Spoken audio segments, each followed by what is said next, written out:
এক শেয়াল ও এক কৃষকের কাহিনী।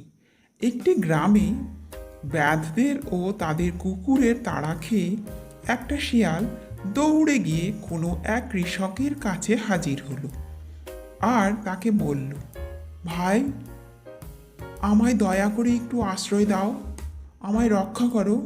কৃষক তাকে বলল, তোমার কোনো ভয় নেই, আমার বাড়িতে লুকিয়ে থাকো। কৃষক তাকে তার বাড়িটি দেখিয়ে দিল। শিয়াল বাড়িটিতে ঢুকে এক কোণে লুকিয়ে থাকলো।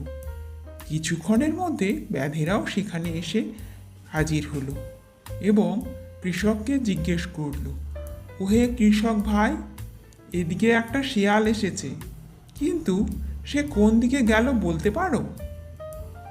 কৃষক কিছু না বলে তার বাড়ির দিকে আঙ্গুল তুলে দেখালো। ব্যাধেরা কৃষকের সংকেত বুঝতে না পেরে চলে গেল।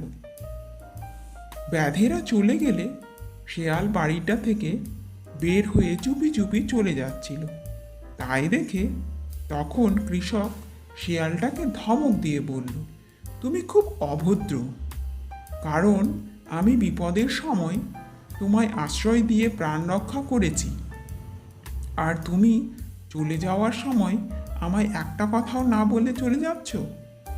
শিয়াল তখন বলল, ভাই কৃষক, তুমি কথায় ভদ্রতা করেছো ঠিকই, কিন্তু আঙ্গুল তুলে দেখানোর সময় সেই ভদ্রতা যদি করতে, তবে আমিও তোমায় না বলে চলে যেতাম না।